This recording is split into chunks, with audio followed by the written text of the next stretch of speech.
Hi everyone. Do you ever wish that you could grow your dahlia stock really fast? Well, we're going to show you how to do that today with plant propagation. If you guys do enjoy this video, please hit that subscribe button because we're going to be doing stuff like this all throughout the season. And give it a like and a comment while you're at it. So be sure to stay tuned.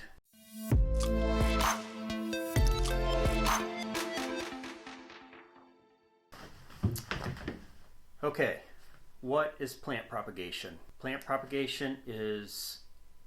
what the hell is plant propagation? Plant propagation, you ask? It's the replication of plants through leaf or stem cuttings. Anywho, that's plant propagation. But for the sake of this video, we'll call them cuttings. In the fall, when we dig up our dahlias and clean them up and put them in the storage, we keep a few out that we'll actually bring down into our little basement, which we have lights in, and grow them out in little pots and make cuttings out of them. Here, we'll take the tuber like this and simply put it in a 4-inch pot and it starts to grow. And we'll show you our process of how to propagate them. I think Jen is downstairs getting ready. She's getting a tray filled with some vermiculite. So we'll go downstairs and she's ready to show us how it's done.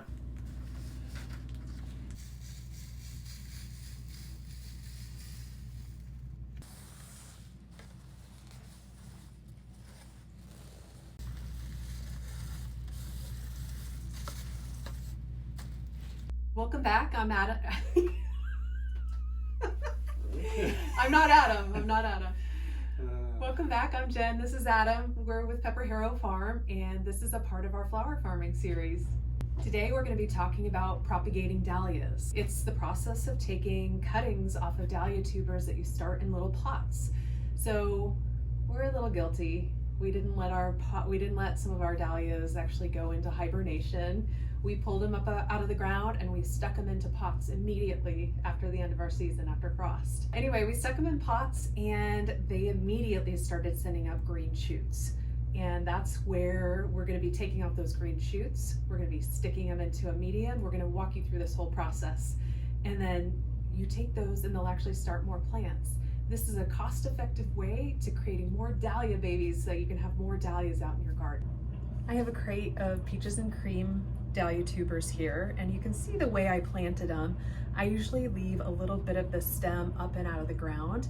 You really only need the bottom of the tuber to be planted below the dirt.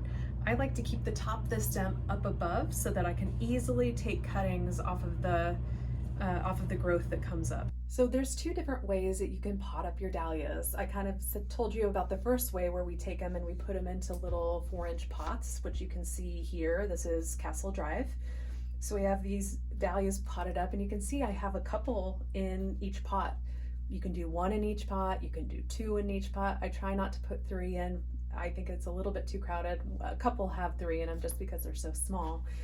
But this is a good example of ones that we took where we thought we cut their necks off and maybe they didn't have an eye.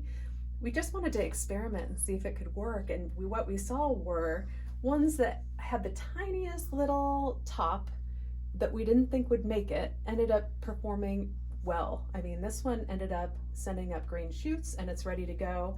Most of them we thought that we didn't do right. So when in doubt, pot them up and just see what they do. So this is a way to do it where we actually pot them up. This is my preferred method. Adam had the idea this year to try to put them in an open tray like what we see here. So basically this is the other Castle Drive we have, and I did one way potted up and one in an open tray like this where I just threw it in and put dirt in. They're doing great. They're coming up and I can take cuttings off of them. Here you can see we have a lot of growth on these peaches and cream tubers. Not everyone has the green yet. More are still coming. They just haven't sprouted, but they're coming. So what we're gonna do is start with taking some cuttings off of these peaches and cream tubers, cutting off this greenery, and then we're gonna go over and I'm gonna show you how to stick it in the medium.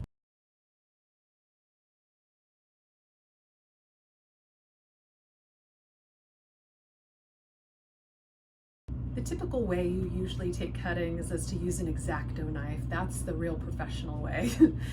I just use my little floral design scissors. These are what I make my cuttings off with.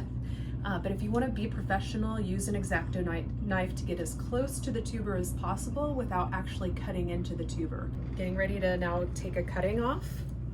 I'm going to grab the greenery and I'm just going to get as close as I can. making my little snip.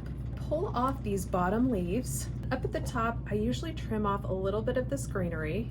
I have a new tray ready to go, but I'm gonna use this existing one that I have, leveraging my little peaches and cream. I'm gonna take this peaches and cream cutting, and I'm gonna go ahead and just place it into my medium.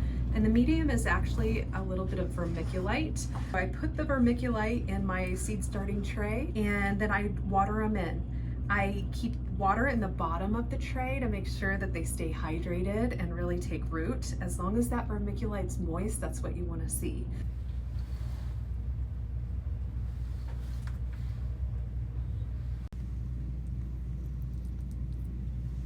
You can even take cuttings of cuttings. So this is an example of one that we have all rooted up and ready to go. The front two, they're too small, but if I look at the back, this one is ready to go. I could actually take two different cuttings off of it and take these, cut them off, and take those cuttings and make additional plant babies. So I'm really resisting myself right now while we're recording this, but after I stop, I'm totally gonna cut them off and stick them in some vermiculite. It's gonna take about 2 weeks to shoot out roots, and once it shoots out roots, then I'll show you kind of the next step of how I pull them out and get them potted up. I know my cuttings are ready generally when I can see a little bit of green growth at the top. So when I take that cutting, I can see that, you know, I have it all cut off. When I know it's ready, it's when I see there's new green growth, and that usually gives me a little bit of an indication that it has roots at the bottom and it's ready to be pulled up. So looking at my tray here, there's a few that I see are ready to go, but this guy, I'm kind of looking at my 3 peaches and cream rows that we were talking about, and this guy's ready to rumble. And I can tell it a little bit too, because if I try to pull up, I get a little bit of resistance. So I'm pulling him up. I want to pull up carefully because again, I know that there's roots on the bottom, that's why it's being difficult to pull up. Oh yeah, this guy has a ton of roots. So I'm gonna just dust off a little bit of that vermiculite. And you can see these amazing roots on this. This is why it was so difficult to pull up out of the vermiculite. It has incredible roots. It's ready to really grow fast.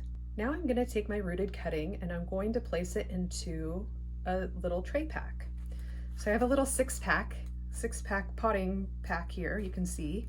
So I'm gonna just dibble in my finger and make a little hole, and I'm gonna take my rooted cutting and I'm gonna place it into the dirt and just make sure that it's surrounded by dirt and held in place.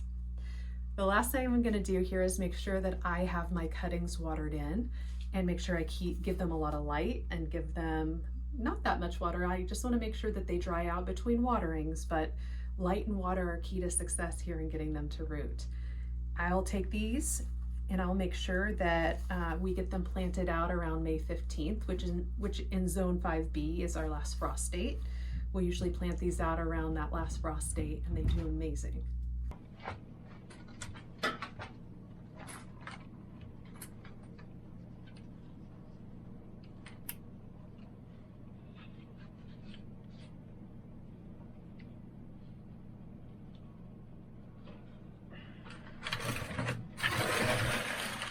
I hope you enjoyed your time with me and talking about how we take dahlia cuttings to make more dahlias for our cutting garden. Just to summarize things for you guys, the first thing you're gonna do is pot up your dahlia tubers, and put them in either a pot or an open tray with dirt. You're gonna keep them well watered in, not too much water because your dahlia tuber will rot.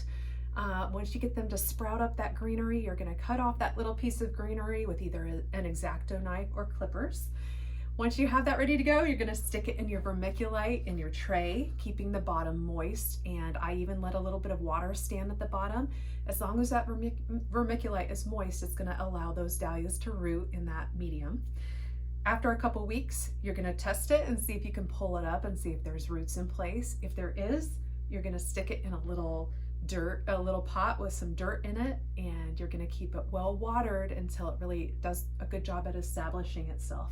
Especially when they're little like that, they actually like a lot of water just to make sure that they don't dry out and die. They're really fragile at that point, so take good care of your dahlia babies. Good luck to you and happy growing. Thank you all for joining us today. If you enjoyed the video and found it informative, please subscribe. Like I said, we'll be doing more of this throughout the season. And don't forget to hit that like button, and if you have any questions, leave it down in the comments. Thanks for watching.